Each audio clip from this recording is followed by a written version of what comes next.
Jolton Norwood here for the Ohio AgNet. As you can see from the commotion in the background, the noise in the air, the sound of the auctioneer, we're at the 2025 Ohio Beef Expo, and what a great moment to catch up with President of the Ohio Auctioneers Association, Darby Walton, joining us here today. Darby, thank you so much for being here with us. How are we doing? Good. We're doing great. Enjoying the incredible atmosphere of the Ohio Beef Expo here in Columbus at the State Fairgrounds. So it's just awesome to be back once again. We'll be talking to beef auctions, but also just getting a general auction update. What's the state of the industry like in this unique time, especially with regards to agriculture, agricultural sales, real estate, all the above, all these things. So let's start off, first of all, for those that don't know you, Darby, give us a little bit of background to your involvement in auctioneering. Yeah. So I'm a third-generation auctioneer from Upper Sandusky, Ohio. I guess our family business is Walton Realty and Auction Company, started by my grandfather Jay Walton in 1951. So back home, I am a auctioneer with my dad, who's still the president of our business, and we specialize in farmland and farm equipment. And one of the big things that we pride about ourselves is that we are farmers ourselves too. So we're able to kind of, when we go talk about, selling someone's farm, someone's equipment, we can be like, hey, we're right in the trenches with you. So we don't just say we specialize in that, but, we live that lifestyle too. So, and I'm actually an 8th generation farmer at that too. So pretty cool. So lots of generational businesses for me. But aside from the family business and the family farming, and then this year I was just elected to be president of the Ohio Auctioneers Association. So I've been on the board for several years and was president last year, and then finally became president this year. So it's a very rewarding opportunity to kind of give back to an industry that has kind of made me who I am. I grew up in the association, going to so many different events.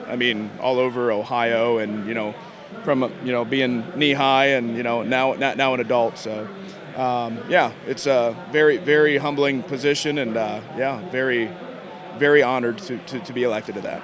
Let's talk about the Ohio Auctioneers Association, because I think when we think of auctioneers, we often think of an individual bunch, a whole bunch of folks that are known for their individual brands and more.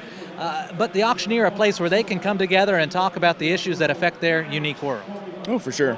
So within the Ohio Auctioneers Association, so there's nearly 450 to 500 members. I haven't looked at our updated sheet here because all of our invoices just went out for everybody to renew membership. So approximately that many members. So they're all over Ohio, and not just in Ohio, but also bordering states and even farther away too. So auctioneers in Ohio are made up of people that sell just personal property, just real estate, people that do all the above, livestock, and then you have the whole division of, these people do live only, these ones do simulcast, and then these ones do online only. So there's so many different variations within the industry and the association that I don't think that it's fitting to say one hat anymore. And not everybody wears a cowboy hat. So, there's so many different hats anymore that an auctioneer can wear, and I'd say our association, our industry is so diverse now. It's incredible, really. With that diversity of type of auctioneer, the different things that you guys get into, what are some of the issues facing auctioneers right now? What are some of the things that you guys talk as an association and think forward to? We see you guys selling stuff. We see you guys kind of peddling the product of agriculture, but on the backside of it, what are you guys discussing?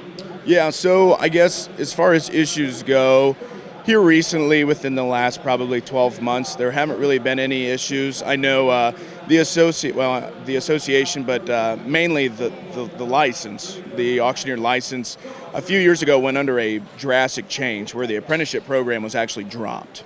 So the ODA and some other people within the State House saw this apprenticeship as a barrier to entry. So by eliminating the apprenticeship program, we were able to add in getting CE, continuing education, which is, if you have your real estate license, is a huge part of that.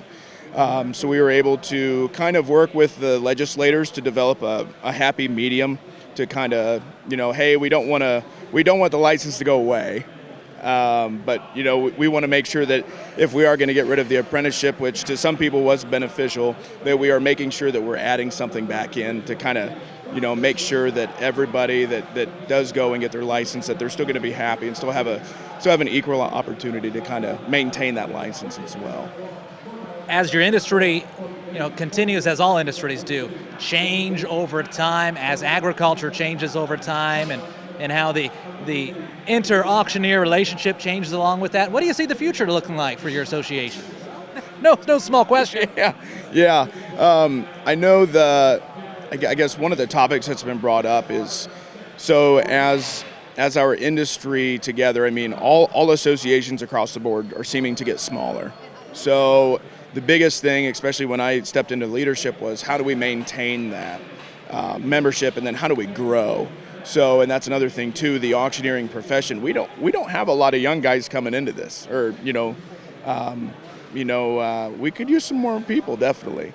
So it's a great question to kind of see how do we raise that. And I think it's by recruiting. I think it's by staying ahead of the curve, offering these great education events. I think one of the really cool tools that the Ohio Auction Foundation is kind of hoping leads to some more incoming auctioneers is this year the OAF as well as the OAA just started they actually had an FFA bid calling contest this year. So first time it's ever been done. They held a boot camp in December, and then they actually had a contest in conjunction with ours at our January convention. So be watching for that next year if anybody's interested. But we're kind of hoping that really increases it. So I think it's really just about awareness. I didn't really have to look too hard when I went to go find a job. I kind of got to see my two heroes kind of do it every day, and go to sales with them. But I think it's going to be about recruiting and making sure we're staying in front of those youngsters or even those people. There's actually a pretty good portion of auctioneers too that this is actually their second career. So you think of that whole demographic too. So not just youngsters maybe coming right out of high school or college, but some people that are 65, early 60s, and they're like, hey, this seems like a cool second career. So I think it's really just staying in front of people, being communicative, making sure that we're attracting the right types of future licensees and stuff. So. If you get a young person watching this video and saying, hey, that seems like a pretty interesting job, and what are some of those main talking points that you're telling them? Hey, keep in mind, it's there's marketing, there's actual doing the auctioneer call in some instances, there's simulcast, there's website knowledge and all that. What are you telling those young people to say? Hey, consider this. Yeah. So one of the things that I would say is the bid calling for I'd probably say most auctioneers is maybe 5 to 10% of the job. So, and a lot of people assume that it's probably more, and it's really not, but just kind of depends. Your contract auctioneers are way different than than that. But for me, it's probably 5 to 10%. Marketing. If you're interested and you're anywhere in Ohio, there is somebody close by to you that will help you. That's probably one of my favorite things is if a young person reached out. I would be over the hills to help them.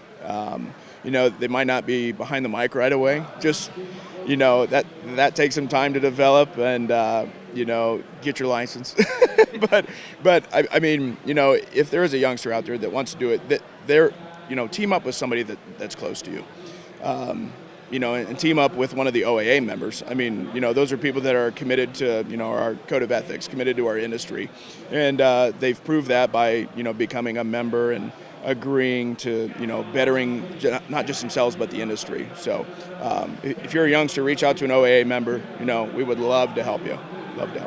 As we round out today's conversation, let's talk about trends. It's not talking to an auctioneer if you're not saying, hey, what'd you see at the most recent auction, right, Darby? Yeah. So equipment, we're at the Beef Expo. Let's talk cattle. What are you seeing out there, and what do you think 2025 is going to hold yet? Yeah. So I think the ag world's still hot, at least in terms of the real estate market for farmland. I know our farmland in northwest Ohio, Wyandotte, Seneca, Crawford, Hancock, Sandusky County that we cover, still very hot. We're still seeing record prices. There's not much fluctuations, and we still have there's a bunch of 1031 money still out in our industry, or I guess in our territory or neighborhood right now. Just a bunch. So I'm going to say real estate's going to remain strong. I think it's going to take couple more tariff scares or a couple more dips in prices to really reel things back. But even then, I really think that it's going to remain strong through 25. Equipment since last fall, I think has been pretty steady. I think that between March to about August last year, that 4 or 5 month period, I think that's when equipment really turned. Kind of went downhill a little bit. I think it's public knowledge that equipment softened up. I think it's been pretty steady since then. I don't think that there's been any certain uptrends or downtrends since then. I'd say that it's more plateaued. Cattle market's still hot. I mean, cattle market is still very good. I unfortunately don't get to sell a weekly cattle sale, so I might not be the best guy to ask on markets. But here this week, I've had the opportunity to sell 3 different breed sales here since Friday afternoon, and then this morning. Cattle remain strong. They remain pretty consistent with last year. So I guess for the sale averages and everything. So I don't know that there's been an up or down, but it's been level. It's been level. Very interesting. All right, before we leave, here I'm going to pull out one of Ohio's country journals here. You got to sell it. You got to sell it for it. I got to hear your call, Darby. You're known for your chant, and so let's hear it. Yeah, it's been a while and sold a few cattle today, so don't be too hard on me. All right, hey, on Country Journal, folks, this is volume 33, issue 11. Around here, we do guys, we do to get 300. Hit 3, we get 3. I'm being 3 to get 3, 3, 3 to get 10, 20, 30. I'm 3 to get 40, we get 50, 60. I'm 60 to get 70, and now 80. Hit 70 here to 80. I'm 70 to get 80 to get 90, and I sold $80.